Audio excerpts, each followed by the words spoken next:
பாரதிய ஜனதா கட்சி உதயமான தினம் இன்றைக்கு, அதாவது ஏப்ரல் 6ஆம் தேதி 1980ஆம் ஆண்டு மகாராஷ்டிராவில் இருக்கக்கூடிய மும்பையில் பாரதிய ஜனதா கட்சி அப்படிங்கிற இந்த கட்சி உருவாக்கப்படுகிறது.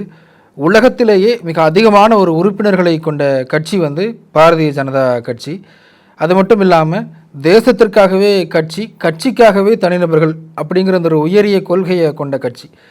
இந்த கட்சி 1980 அதற்கு முன்னாடி இந்திய விடுதலையிலிருந்து இன்றைய தினம் வரை கடந்து வந்த பாதை அப்படிங்கிறது மிக ஒரு நெருப்பாற்றில் நீந்தி இன்றைக்கு ஒரு உலக சாதனையே படைச்சிருக்கு அப்படின்னு நம்ம சொல்லலாம். ஏன்னா இந்தியா விடுதலை அடைந்த அந்த காலகட்டத்தில் மகாத்மா காந்தி அவர்களுடைய படுகொலைக்கு காரணம் ஆர்எஸ்எஸ் அப்படிங்கிற ஒரு குற்றச்சாட்டை தேச விரோத சக்திகள் விதைச்சிருந்தாங்க. இந்த ஒரு அபாண்டமான குற்றச்சாட்டு, இந்த குற்றச்சாட்டு அந்த நெருப்பாட்டிலிருந்து நீந்தி வருவதற்கு ஆர்எஸ்எஸ்க்கு ஒரு அமைப்பு தேவைப்பட்டது, ஒரு அரசியல் இயக்கம் தேவைப்பட்டது. அந்த அரசியல் அமைப்பாக தான் பாரதிய ஜனசங்கம் 1951ஆம் ஆண்டு உருவாக்கப்படுகிறது. இந்த பாரதிய ஜனசங்கம் யார் உருவாக்குறாங்க அப்படின்னா, டாக்டர் ஷியாம் பிரசாத் முகர்ஜி மற்றும் பண்டித் தீன் தயாள் உபாத்யா, இவங்க 2 பேர் தான் இணைந்து உருவாக்குறாங்க. அந்த நேரத்தில் ஆர்எஸ்எஸ்னுடைய குருஜியாக இருந்த குருஜி கோல்வால்கர் அவர் தான் துடிப்பு மிக்க அன்னைக்கு இளைஞர்களாக இருந்த அடல் பிகாரி வாஜ்பாய் அவர்களையும் எல்கே அத்வானி அவர்களையும் பாரதிய ஜனசங்க கட்சிக்கு அனுப்பி வைக்கிறாங்க. அதற்கு பிறகு அடுத்தடுத்து பல்வேறு பரிணாமங்களை எடுக்குது. காங்கிரஸ் கட்சி பல்வேறு குற்றச்சாட்டுகளையும் பல்வேறு ஊழல்களையும் செய்கிறாங்க, ஒரு தரிகட்ட ஒரு ஆட்சியை கொடுக்குறாங்க. அதையும் தாண்டி இந்திரா காந்தி அவர்களுடைய காலகட்டத்தில் நெருக்கடி நிலை உண்டாக்கப்படுகிறது. அந்த நெருக்கடி நிலையில் ஜனநாயகம் கொலை செய்யப்படுகிறது. எல்லா அமைப்புகளுடைய குரல்களையும் நெருக்கக்கூடிய வேலையை இந்திரா காந்தி அவர்கள் செஞ்சாங்க. அதில் பாரதிய ஜனசங்கம் மட்டும் விதிவிலக்கு இல்லை. இந்திரா காந்தியினுடைய அந்த 1975 காலகட்டங்களில் பல்வேறு இயக்கங்களை இந்தியா முழுக்க ஜனநாயக அமைப்புகளை தடை செய்கிறாங்க. அதில் ஆர்எஸ்எஸ் இயக்கமும் தடை செய்யப்படுது, ஜனதா சங்கமும் தடை செய்யப்படுகிறது. இந்த தடையெல்லாம் மீறி இந்திரா காந்தியினுடைய இந்த எதேச்சதிகாரமான இந்த போக்கை ஒழித்து கட்டுவதற்கு ஜனதா கட்சி அப்படிங்கிற ஒரு கட்சியை எதிர்க்கட்சிகள் எல்லாருமே சேர்ந்து உருவாக்குறாங்க.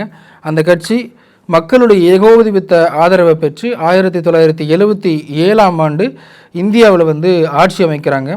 முதல் முறையாக காங்கிரஸ் இல்லாத ஒரு ஆட்சி இந்தியாவில் உருவான ஆண்டு 1977.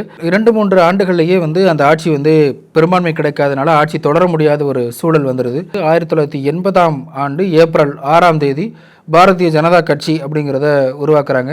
பாரதிய ஜனதா கட்சி அதற்கடுத்து 1984 தேர்தலை சந்திக்கிறாங்க. 84 தேர்தலில் அந்த அனுதாப அலையினால் காங்கிரஸ் ஒரு பெரிய வெற்றியை பெற்றது. அதற்கு பிறகு அடல் பிகாரி வாஜ்பாய் அவர்களுடைய தலைமையில் ஒரு பிரம்மாண்டமான ஒரு ஆட்சியை, ஒரு நல்ல ஆட்சியை இந்தியா முழுவதும் கொடுத்துருந்தோம். அதற்கு முன்னாடி 2014, 2019, 2024 இப்படி தொடர்ந்து 3 முறையாக ஹாட்ரிக் வெற்றி பாஜக அரசாங்கம் கொடுத்துருக்குது. பாஜகவை உலகமே இன்றைக்கு வியந்து பார்த்துக்கிட்டு இருக்கு. ஏன்னா தேசத்திற்காகவே கட்சிக்காகவே தனிநபர்கள் அப்படிங்கிற ஒரு உயரிய சித்தாந்தம் இன்றைக்கு பாரதிய ஜனதா கட்சி உதயமான நாள்.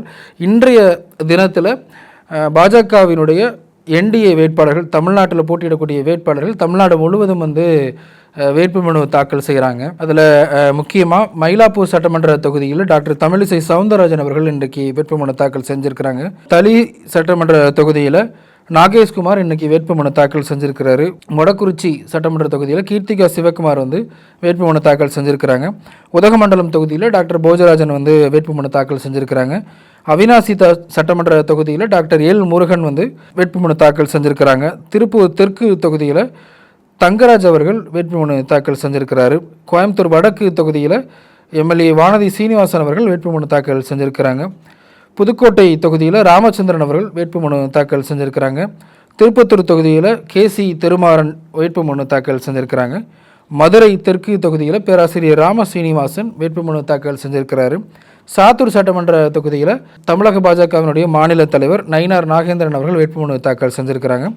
திருச்செந்தூர் சட்டமன்ற தொகுதியில் KRM ராதாகிருஷ்ணன் வேட்புமனு இன்னைக்கு தாக்கல் பண்ணியிருக்கிறாங்க. அதே போல் வாசுதேவநல்லூர் தொகுதியில் ஆனந்தன் ஐயாச்சாமி அவர்களும், ராதாபுரம் சட்டமன்ற தொகுதியில் SP பாலகிருஷ்ணன் அவர்களும், நாகர்கோவில் சட்டமன்ற தொகுதியில் MR காந்தி அவர்களும், விளவங்கோடு சட்டமன்ற தொகுதியில் விஜயதாரணி அவர்களும், ஆவடி சட்டமன்ற தொகுதியில் ராஜசிம்ம மகேந்திரா அவர்களும், திருவண்ணாமலை சட்டமன்ற தொகுதியில் ஏழுமலை அவர்களும், தஞ்சாவூர் தொகுதியில் கருப்பு முருகானந்தம் அவர்களும், திருவாரூர் தொகுதியில் கோவி சந்துரு அவர்களும், அறந்தாங்கி தொகுதியில் கவிதா ஸ்ரீகாந்த் அவர்களும், மானாமதுரை தொகுதியில் பொன் பாலகணபதி அவர்களும், ராமநாதபுரம் தொகுதியில் ஜிபிஎஸ் நாகேந்திரன் அவர்களும், கொளச்சல் தொகுதியில் சிவக்குமார் அவர்களும், பத்மநாபபுரம் தொகுதியில் ரமேஷ் அவர்களும், இறுதியாக ராசிபுரம் தொகுதியில் டாக்டர் பிரேம்குமார் அவர்களும் போட்டியிட்டு இருக்கிறாங்க. இன்றைக்கு வேட்புமனு எல்லாருமே தாக்கல் செஞ்சுருக்கிறாங்க. தமிழகம் முழுக்க பாஜக கடந்த தேர்தலோட இந்த முறை எத்தனை சீட்டுகள் அதிகமாக வாங்க போகிறாங்க, தேசிய ஜனநாயக கூட்டணி அவர்களுடைய வெற்றியை கொண்டாடுவதற்காக மக்கள் தயாராகிட்டு வர்றாங்க.